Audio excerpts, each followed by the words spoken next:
way, way before the famous philosophers in Athens, even before the mighty legions of Rome, there was this absolutely brilliant civilization thriving in the Aegean Sea.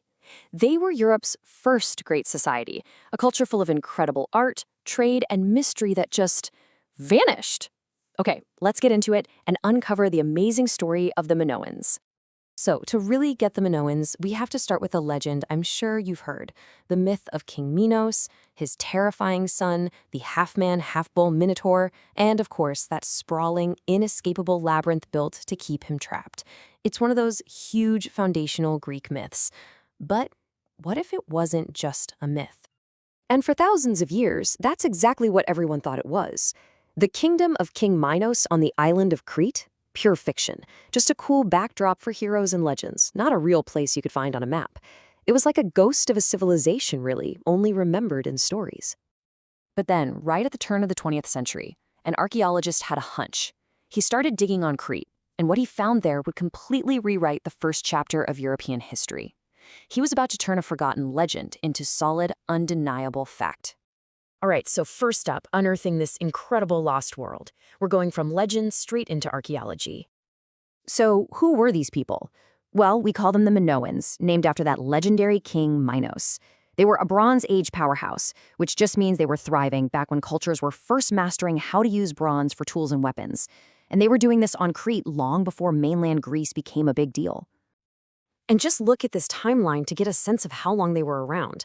Their culture rises around 3000 BCE, they're building these huge palaces by 2000 BCE, and they flourish for over 1500 years.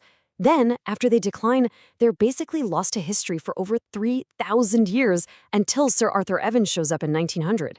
It's just mind-boggling. And what Evans found? It was absolutely staggering. He uncovered the Palace of Knossos, a massive, sprawling complex with over 1,300 rooms. It had multiple floors, workshops, huge courtyards, even a super advanced drainage system. I mean, could this giant maze-like building have been the real inspiration for the labyrinth? It's a pretty tempting idea, right? So, what was life actually like inside these incredible palaces? Well, they were the vibrant, beating hearts of the entire Minoan society. Yeah, these weren't just fancy homes for kings. They were the whole shebang. They were the government buildings, the main temples, the factories, and the warehouses, all rolled into one. The Minoans were expert sea traders, and these palaces were the hubs where they managed and stored all their goods, like olive oil, wine, and beautiful pottery.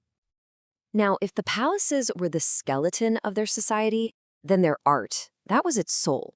The walls were covered in these colorful paintings called frescoes that just explode with energy and a real love for the natural world. This wasn't stiff or formal art. It felt fluid, dynamic, and alive. And you see a few key themes over and over again in their art. You've got symbols of the sea, like leaping dolphins, symbols of the earth, like lilies, and of course the powerful charging bull. That double axe called a labrys was another really important religious symbol you see everywhere. This is probably their most iconic image.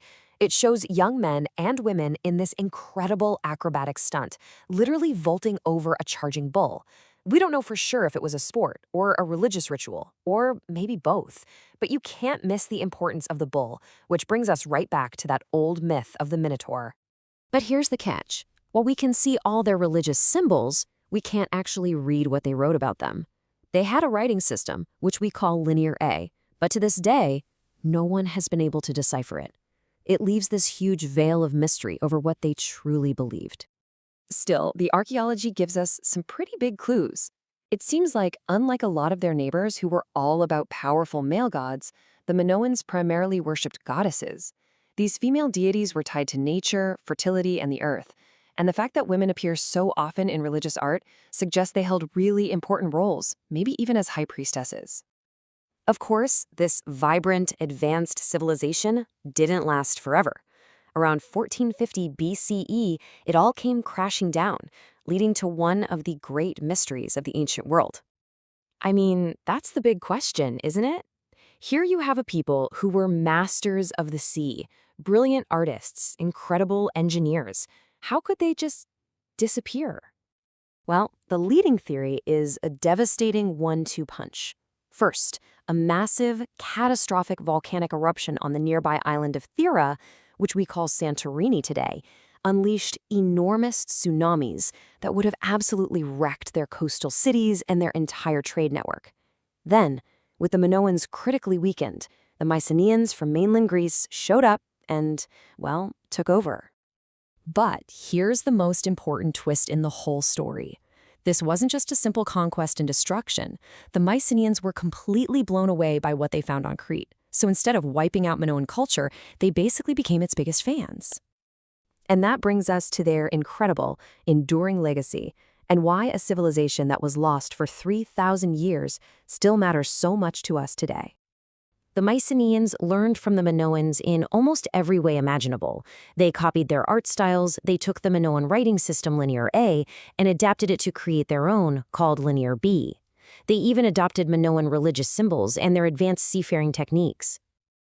And here's why that is so important. The Mycenaeans were the direct ancestors of the classical Greeks. The Greeks of Socrates, Plato, and the Parthenon. So by absorbing and passing on all that Minoan knowledge, they made sure that this lost civilization actually became one of the foundational roots of all of Western culture.